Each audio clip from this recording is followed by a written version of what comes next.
I think the perception has been created about electric vehicles as something like an unreliable or, not quite powerful or something. And a large part of that is most of the electric vehicles that are being sold today are typically being sold by people who were doing trading before.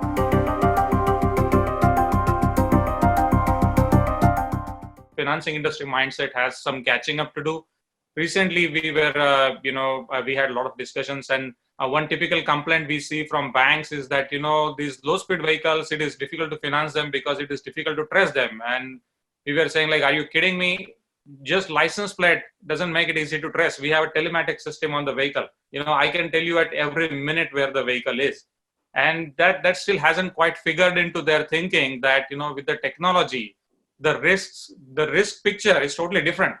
I can tell you how much the vehicle was used, when it was used, which area it was used, was the rider riding like carefully or not riding. None of that your license plate is able to tell you. So, there is some of that. And also on the OEM front, I think the perception has been created about electric vehicles as something like an unreliable or, not quite powerful or something.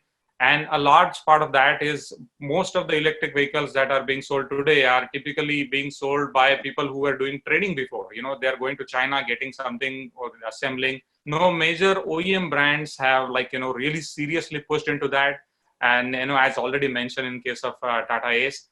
And, we have come across something what we called, for the lack of better wording, a China problem. What happens is many times someone from here goes there who has, some other business and see, oh, electric vehicles are great. They go there, they attend some trade show, meet some manufacturer, buy some 200 scooters, bring them here, assemble and sell. And those vehicles are fantastic. They get great customer feedback, and they get like 1,000 scooter orders or 2,000 scooter orders, and they go back and they try to negotiate with the manufacturer. And the manufacturer over there is very used to this thing, and he's like, oh, you know what? I'll give you the exact same or very similar thing for like 10% less.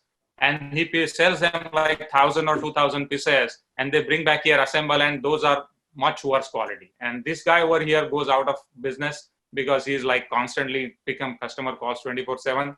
But the manufacturer over there, he gets like 10 more people like him. So, so things like that have created a little bit of a perception for electric vehicles that is a challenge, at least in the short term.